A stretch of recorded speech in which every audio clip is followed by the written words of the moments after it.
जय Hind everyone. GS स्वादी channel में आपका स्वागत है। आज हमारा टॉपिक है संघ और इसका राज्य क्षेत्र, यानी कि संविधान के भाग 1 के अंतर्गत आज हम अनुच्छेद 1 से 4 तक पढ़ने का प्रयास करेंगे। तो आइए स्टार्ट करते हैं पढ़ना अपने प्रथम चैप्टर को, संघ और इसका राज्य क्षेत्र। इस चैप्टर को पढ़ने से पहले थोड़ा सा इसके बारे में इंट्रोड्यूस कराना बहुत जरूरी है। देखिए, अगर बात करें इस चैप्टर के, तो इसकी चर्चा संविधान के भाग 1 में किया गया है। संविधान के भाग फर्स्ट में किया गया है, जिसके अंतर्गत टोटल 4 अनुच्छेद आते हैं। कितने अनुच्छेद आते हैं? 4 अनुच्छेद आते हैं, यानी कि अनुच्छेद 1 से लेकर के अनुच्छेद 4 तक। देखिए, अभी मैं जब वीडियो रिकॉर्ड कर रहा हूं, इस समय तक हमारे देश में 28 राज्य और 8 केंद्र शासित प्रदेश हैं। कितने राज्य? 28 राज्य और 8 केंद्र शासित प्रदेश हैं। देखिए, इसमें टोटल 4 अनुच्छेद है। चारों अनुच्छेदों को हम बहुत बेहतर तरीके से पढ़ने का प्रयास करेंगे। तो आइए चलते अपने फर्स्ट आर्टिकल की तरफ।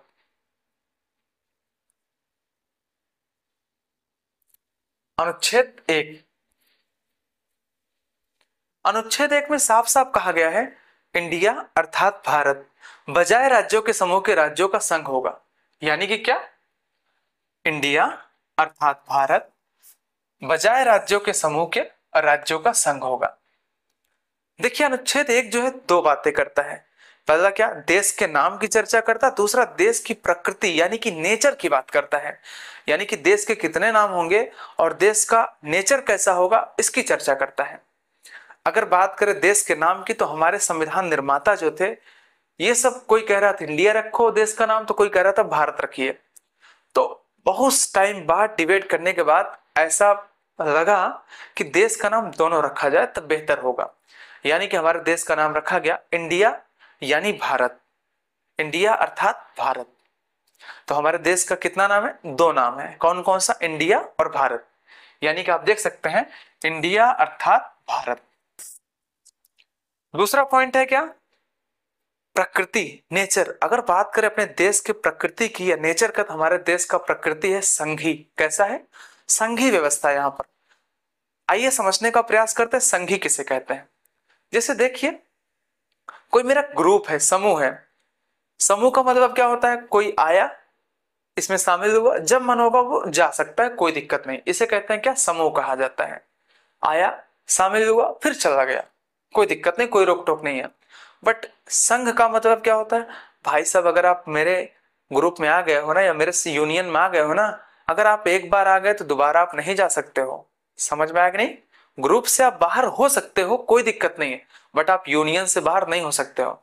हमारे संविधान निर्माता डॉक्टर बी आर अम्बेडकर साहब ने संविधान में साफ साफ कहा था कि अगर कोई भी राज्य एक बार संघ का हिस्सा हो गया ना, तो उसे इस संघ से अलग होने का कोई भी अधिकार नहीं है। ठीक है? उन्होंने बताया कि जैसे अमेरिका में यह नियम है कि आप जब चाहो तब अलग हो सकते हो, कोई दिक्कत नहीं, राज्य जब चाहे वहां पर अलग हो सकते हैं, कोई दिक्कत नहीं है। बट हमारे यहाँ ऐसा सिस्टम नहीं है। हमारे यहाँ अगर आप एक बार संघ के हिस्से हो गए ना, तो आप हमेशा के लिए क्या उसी के हिस्से रह जाएंगे। ठीक है? यानी कि क्या? ये देश के नाम और देश की प्रकृति की बात करता है ये। और हमारे देश के कितने नाम है? 2 नाम है। कौन कौन सा? इंडिया अर्थात भारत। प्रकृति कैसी है? संघी है। संघी का मतलब अगर कोई एक बार शामिल हो गया तो दोबारा अलग नहीं हो सकता है ना? आइए बात करते हैं नेक्स्ट पॉइंट की। यहां पर 2 शब्द आता है। एक शब्द आता है भारत का संघ, दूसरा आता है भारत का क्षेत्र। भारत का संघ और भारत का क्षेत्र, यानी कि क्या? एक वर्ड है आपका भारत के क्षेत्र, दूसरा है भारत के संघ। इसमें से पूछ रहा है कौन सा ज्यादा बड़ा शब्द है, भारत का क्षेत्र की भारत का संघ? तो सिंपल सी बात, आपको भी पता होगा, संघ का मतलब जितने भी यूटीज होंगे उनकी चर्चा कर रहा है। बट भारत के क्षेत्र की बात करेगा तो क्या उसमें राज्य भी आ जाएंगे, संघ भी आ जाएंगे, और ऐसे भी देश आ जाएंगे जो भी भारत के हिस्से नहीं हुए, कभी भारत के हिस्से हो सकते हैं, उनको भी इसमें शामिल कर दिया जाएगा। यानी कि क्या? भारत के क्षेत्र एक बड़ा शब्द है। भारत का क्षेत्र जो है एक बड़ा वर्ड है, ये बात आपको दिमाग में रखना है। नेक्स्ट पॉइंट आपको समझना है, एक संप्रभु राष्ट्र होने के नाते भारत अंतर्राष्ट्रीय कानून के तहत किसी भी देश का कोई भी हिस्सा अपने देश में मिला सकता है, चाहे जीत कर या उसे हरा करके या लीज पर लेकर के या संधि के तहत किसी भी तरह से अपने देश में शामिल कर सकता है। क्योंकि भारत क्या है, एक संप्रभु कंट्री है। यही पॉइंट यहाँ पर दिया गया है। एक संप्रभु राष्ट्र होने के नाते भारत अंतर्राष्ट्रीय कानूनों के तहत विदेशी क्षेत्र का भी अधिग्रहण कर सकता है। जैसे आप देख सकते हैं, दादर नगर हवेली, दमन और दीव, सिक्किम और पुडुचेरी, इन सब क्षेत्रों को हमने क्या किया है, ऐसे ही अपने क्षेत्र में शामिल किया है।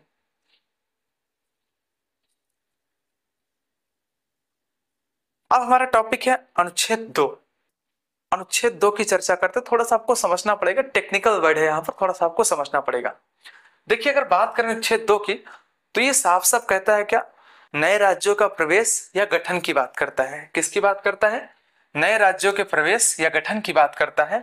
बट जानते हैं यहाँ पर एक टेक्निकल वर्ड ऐसा दे दिया है कि देखो, नए राज्यों का प्रवेश तो हो गया या गठन तो हो गया, बट उनको संघ में भी शामिल करना। यानी कि क्या, अगर कोई भी नया राज्य बना ना, तो वो जान तो समूह नहीं रहेगा, वो क्या होगा, यूनियन हो जाएगा भारत का। ये भी पावर किसमें दिया गया, अनुच्छेद 2 में। देखो, यह अनुच्छेद नए राज्यों का गठन और राज्यों को संघ में शामिल करने की शक्ति प्रोवाइड करता है। शामिल करने की शक्ति प्रोवाइड करता है। जैसे मान लीजिए, देखिए, नए राज्यों का प्रवेश या गठन तो हो गया है, कोई दिक्कत नहीं है ना, बट उसको संघ में शामिल करने की भी शक्ति यहीं पर दिया गया है। ये पॉइंट आपको दिमाग में रखना है, कभी भी आपके एग्जाम में पूछा जा सकता है। ठीक है, नेक्स्ट आर्टिकल हमारा है अनुच्छेद 2A, जो कि बहुत ही इंपॉर्टेंट अनुच्छेद है। देखिए, होता क्या है, बात है आजादी के बाद की, यानी कि जब हम आजाद हो गए उस समय की बात है। देखिए, हमारे आजादी के समय जो सिक्किम राज्य है, नहीं, सिक्किम राज्य, वहां पर एक शासन चलता था, चोग्याल शासक। कौन सा शासन, वहां पर चोग्याल शासन चला करता था। जैसे हम आजाद हुए तो हमने क्या किया, सिक्किम का विदेशी क्षेत्र, रक्षा क्षेत्र, ये सब हमने क्या किया, अपने जिम्मे ले लिया, क्योंकि यहां से अंग्रेज तो जा चुके थे, तो ये सारी चीजें हमारे जिम्मे आ गई। यानी कि क्या, सिक्किम का विदेशी क्षेत्र देखना, सिक्किम का रक्षा क्षेत्र देखना, वित्तीय क्षेत्र देखना, इन सारे क्षेत्रों को देखने का भार जो है हम पर आ गया था। होता क्या है, यहाँ पर चोग्याल शासक चलता रहा, कब तक, 1974 तक, 1974 तक यहाँ पर चोग्याल शासक चलता रहा। देखिए, होता क्या है, 1974 में चोग्याल शासन से वहां के लोग बहुत परेशान हो गए थे। उन्होंने कहा, देखो, अब यहाँ पर जो है चोग्याल शासन को समाप्त करो, हम इंडिया के हिस्से बनना चाहते हैं, हम भारत के हिस्से बनना चाहते हैं। तो इन लोगों ने क्या किया, इन लोगों ने भारत के पक्ष में वोट दिया, भारत के पक्ष में वोटिंग किया, जिसके अंतर्गत हमने सिक्किम को एक सह राज्य का दर्जा दे दिया। कौन सा राज्य, सिक्किम को एक सह राज्य का दर्जा दे दिया। कहा गया,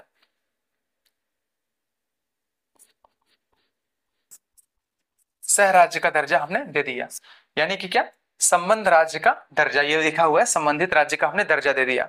इसके अंतर्गत हमने क्या किया, हमने 35वां संविधान संशोधन अधिनियम 1974 के माध्यम से इसको एक संबंधित राज्य का दर्जा दिया, और इसके अंतर्गत हमने एक नया अनुसूची बनाया, अनुसूची 10, और एक नया अनुच्छेद जोड़ा, अनुच्छेद 2A। ठीक है, 2 का भी कह सकते हैं आप, हमने इसको जोड़ा, यानी कि अनुसूची 10 को हमने ऐड किया और अनुच्छेद 2A को हमने जोड़ा। किसके माध्यम से, 35वां संविधान संशोधन अधिनियम 1974 के माध्यम से हमने क्या किया, सिक्किम को एक संबंधित राज्य का दर्जा दे दिया। पर जानते, सिक्किम के लोग अभी भी खुश नहीं थे। इन लोगों ने कहा, ना, ऐसे मजा नहीं आ रहा है, आप हमें पूरी तरह से अपना हिस्सा बना लीजिए, है ना। जैसे सपोज दैट किसी की सगाई हो गई, वो लड़का या लड़की वो कह रही है, नहीं नहीं नहीं, ऐसा नहीं, मैं पूरी तरह से आपकी होना चाहती हूँ, है ना। तो सिंपल सी बात है, ठीक उसी प्रकार से सिक्किम ने भी क्या किया, ऐसा ही बर्ताव किया। सिक्किम ने कहा, नहीं, हम भारत के साथ होना चाहते हैं, पूरी तरह से हमें क्या करो, पूर्ण राज्य का दर्जा दे दो। तो बस हुआ वही, हमने क्या किया, अच्छा, फिर एक तरीके से क्या हुआ, सिक्किम के लोगों ने क्या किया, चोग्याल शासन को पूरी तरह से समाप्त करने हेतु उसके विपक्ष में या उसके खिलाफ वोटिंग किया।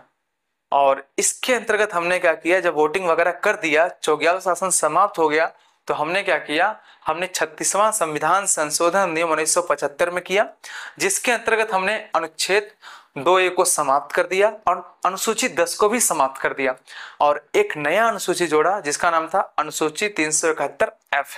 क्या नाम था? 371F। यानी कि क्या, 36वां संविधान संशोधन किया हमने 1975 में। इसके तहत हमने सिक्किम को एक पूर्ण राज्य का दर्जा दे दिया। कैसे राज्य का दर्जा? पूर्ण राज्य का दर्जा दे दिया। और अनुसूची 10, अनुच्छेद 2 दोनों को हमने क्या किया? दोनों को हमने समाप्त कर दिया। दोनों को कहा बेटा जाओ, अब तुम्हारा यहाँ पर कोई काम है नहीं। और हमने क्या किया?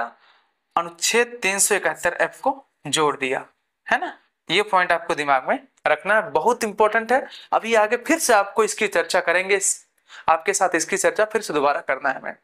यानी कि हमने क्या देखा?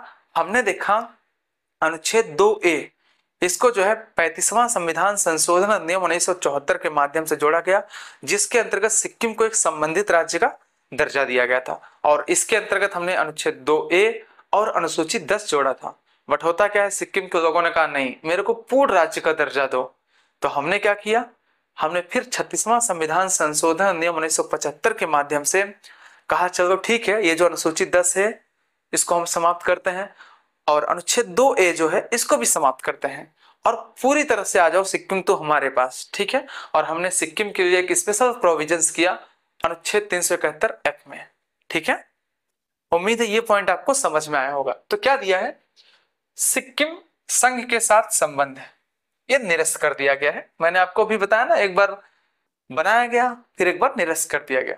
उम्मीद है ये सारे पॉइंट आपको बहुत अच्छी तरीके से समझ में आ गए होंगे। वेरी वेरी इंपॉर्टेंट पॉइंट है, ये आपको दिमाग में रखना है। आइए बात करते हैं नेक्स्ट पॉइंट की। नेक्स्ट पॉइंट यानी कि क्या? अनुच्छेद 3 की चर्चा हमें करना है। अनुच्छेद 3 साफ साफ कह रहा है मौजूदा राज्यों में परिवर्तन, यानी कि जो हमारा वर्तमान में राज्य है उसमें परिवर्तन अगर करना होगा तो आप भाई अनुच्छेद 3 की चर्चा करना। जैसे सपोज दैट कोई एक राज्य है बड़ा सा, उत्तर प्रदेश है, उत्तर प्रदेश के कुछ हिस्से को काट करके कुछ और नया हिस्सा बनाना, कोई नया राज्य बनाना। या हमने क्या किया, दो छोटे छोटे राज्य है, हमने कहा देखो ये छोटे छोटे राज्यों को हम क्या कर रहे हैं, एक में कर दे रहे हैं, हम एक में करना चाहते हैं। तो ये प्रक्रिया करना, या किसी राज्य का नाम चेंज करना हो, उसकी सीमा में परिवर्तन करना हो, कुछ भी करना हो भाई साहब, तो हमें क्या करना पड़ेगा? हमें अनुच्छेद 3 को उठाना पड़ेगा। जो भी करना है वही करना है हमें, ठीक है। यानी कि क्या? मौजूदा राज्यों में परिवर्तन की चर्चा करता है कौन? अनुच्छेद 3 करता है। जैसे दो या दो से अधिक राज्यों को मिला करके एक राज्य बनाने की प्रक्रिया, किसी राज्य को दो या दो से अधिक भागों में बांटने की प्रक्रिया, उसके बाउंड्री में परिवर्तन की बातें, नाम में परिवर्तन की बातें, मान यानी कि क्या? ये सभी की चर्चा करता है। ये थोड़ा सा आपको ये भी समझना होगा। देखिए यहाँ पर अनुच्छेद 3 में साफ साफ कहा गया, देखो अगर आप किसी भी राज्य से संबंधित अगर आप कोई भी चेंजिंग करना चाहते हैं ना, तो आपको क्या करना पड़ेगा? अध्यादेश लाने से पहले राष्ट्रपति से पूछना पड़ेगा। अध्यादेश से पूर्व क्या करना पड़ेगा आपको? यानी कि ऑर्डिनेंस लाने से पूर्व आपको राष्ट्रपति से अनुमति आपको लेना पड़ेगा, से परमिशन लेना पड़ेगा। और एक बात और, राष्ट्रपति क्या करेगा? उस संबंधित राज्य को क्या करेगा?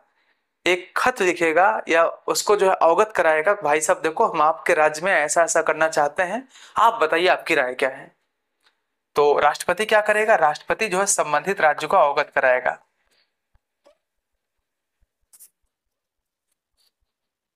और हाँ, अवगत कराने का मतलब ये नहीं है कि वो राज्य कहेगा नहीं नहीं नहीं ऐसा मत करो ऐसा मत करो, ऐसा नहीं होने देंगे, तो उस राज्य के पास कोई भी अधिकार नहीं है ऐसा करने का। राष्ट्रपति के पास, संसद के पास पूरा का पूरा अधिकार है, वो चाहे उसकी बातें सुने उस संबंधित राज्य की या ना सुने, कोई दिक्कत है नहीं, है ना। तो आइए बात करते हैं अनुच्छेद 4 की। अनुच्छेद 4 बहुत ही सरल, बहुत ही अच्छा अनुच्छेद है, थोड़ा सा इसको समझने का प्रयास करते हैं। अनुच्छेद 4, अनुच्छेद 4 साफ साफ कहता है भाई साहब, अनुच्छेद 2 और 3 को संविधान के 368 के तहत संशोधन नहीं माना जाएगा।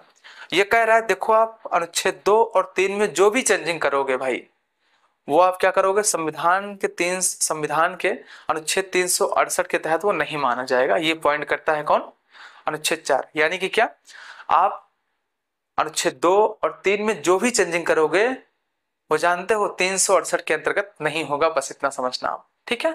यानी कि सामान्य संशोधन के माध्यम से आप ऐसा करोगे, ठीक है। और यानी कि क्या, एक पॉइंट हमें और समझना है, बेरुवाड़ी विवाद, बहुत ही इंपॉर्टेंट विवाद है, थोड़ा सा इसको समझने का प्रयास करते हैं। जानते हैं, आपको पता है पश्चिम बंगाल में एक क्षेत्र है जिसका नाम है, एक क्षेत्र था जिसका नाम है बेरुवाड़ी।